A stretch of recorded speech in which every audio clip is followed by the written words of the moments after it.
English मध्ये एका शब्दाचे दोन अर्थ असलेले भरपूर शब्द आहेत. त्यापैकी आपण ओनलीचा अर्थ आज समजून घेणार आहे. पहिलं वाक्य म्हणजे only I we both here. आलाय का ओनली का? ओके. दुसरं वाक्य म्हणजे he is only my son. पहिलं अर्थ आहे फक्त मीच तिथे जाणार. फक्त मीच तिथे जाणार असा अर्थ होतो. दुसऱ्या अर्थाचा ही ओनली माय सन म्हणजे तो माझा एकुलता एक मुलगा आहे. मग ओनलीचे किती अर्थ झाले? दोन अर्थ. पहिला अर्थ काय आहे? फक्त. आणि दुसरा अर्थ काय आहे? एकुलता एक. एकुलता एक. असे असे असे ओनलीचे दोन अर्थ होतात. समजलं? हा दुसरा शब्द आपण बघणार आहे. दुसरा शब्द आहे सो. येसो सो.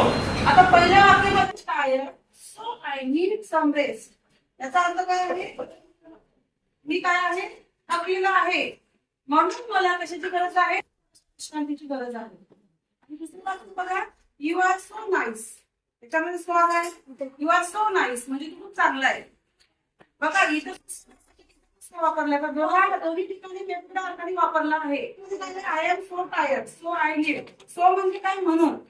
मी काय झालं? थकलो म्हणून काय करतो? आराम करतो. पहिल्या वाक्य सो हा म्हणून या अर्थाने आलेला आहे. म्हणून यू आर सो नाईस. तू खूप चांगला आहे. तू खूप चांगली आहेस.